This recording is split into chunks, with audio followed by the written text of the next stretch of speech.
আগামী ২৪ ঘন্টায় ভয়ঙ্কর কিছু ঘটতে পারে মধ্যপ্রাচ্যে। এই মুহূর্তে বিশ্বব্যাপী আলোচনার কেন্দ্রে উঠে এসেছে পরমাণু অস্ত্র, যা ইরান ইসরায়েল যুদ্ধের চলমান অস্থিরতাকে দ্বিগুণ করে তুলছে। বিশ্লেষকরা বলছেন, আমেরিকা যদি ইসরায়েলের পক্ষ নিয়ে ইরানে হামলা চালায়, তবে ইরানের মিত্ররাও চুপ করে বসে থাকবে না। হয়তো ইরানের পক্ষ নিয়ে যুদ্ধে জড়িয়ে যেতে পারে রাশিয়া, চীন ও উত্তর কোরিয়া, যা বিশ্বকে স্মরণকালের সবচেয়ে বিধ্বংসী পরিস্থিতির মুখোমুখি দাঁড় করাতে পারে।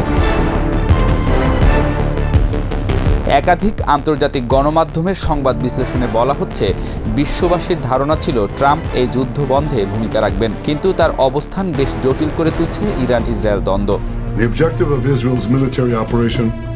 ইরানের পারমাণবিক কর্মসূচি এখন এমন পর্যায়ে পৌঁছেছে যেখানে তেহরান মাত্র এক সপ্তাহের মধ্যে 5টি পারমাণবিক অস্ত্রের জন্য প্রয়োজনীয় ইউরেনিয়াম সমৃদ্ধ করতে পারে এবং 2 সপ্তাহেরও কম সময়ে 8টি অস্ত্রের জন্য যথেষ্ট উপাদান প্রস্তুত করতে সক্ষম। আন্তর্জাতিক পারমাণবিক শক্তি সংস্থার সর্বশেষ প্রতিবেদনে জানা গেছে যে ইরানের 60% সমৃদ্ধ ইউরেনিয়ামের মজুদ 408 কিলোগ্রামে পৌঁছেছে, যা 9টি পারমাণবিক অস্ত্র তৈরির জন্য যথেষ্ট। বিশেষজ্ঞরা সতর্ক করে দিয়েছেন যে ইরান এখন একটি দ্রুততর কাঁচা পারমাণবিক অস্ত্র তৈরির দিকে এগিয়ে যাচ্ছে। মার্কিন গোয়েন্দা সূত্রের মতে, ইরান পাকিস্তানের পারমাণবিক বিজ্ঞানী একিউ খানের কাছ থেকে প্রাপ্ত নকশা ব্যবহার করে পুরাতন ধাঁচের পারমাণবিক অস্ত্র তৈরি করতে পারে, যা আধুনিক ডিজাইনের তুলনায় অনেক দ্রুত তৈরি করা সম্ভব। ট্রাম্প জানিয়েছেন যে তিনি আলোচনার মুডে নেই। এই 2 মাসের আলোচনার পর ইরান চুক্তি করতে অস্বীকৃতি জানিয়েছে। তিনি সতর্ক করে দিয়েছেন যে আগামী 2 দিনে আপনারা জানতে পারবেন কী ঘটতে যাচ্ছে।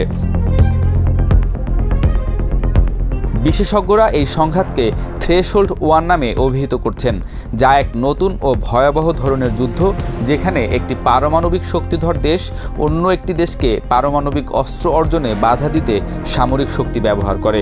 এই ধরনের সংঘাত ঐতিহ্যবাহী প্রতিরোধ কাঠামোর পতন ঘটায় এবং সারা বিশ্বকে অস্থিতিশীল করে তোলে।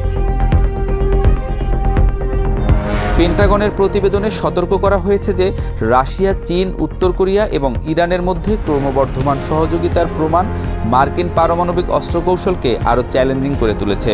চীন এবং রাশিয়া একটি যৌথ বিবৃতিতে ইরানের শান্তিপূর্ণ পারমাণবিক কর্মসূচিকে সমর্থন জানিয়েছে এবং 3টি দেশ মার্কিন নিষেধাজ্ঞার বিরুদ্ধে অবস্থান নিয়েছে।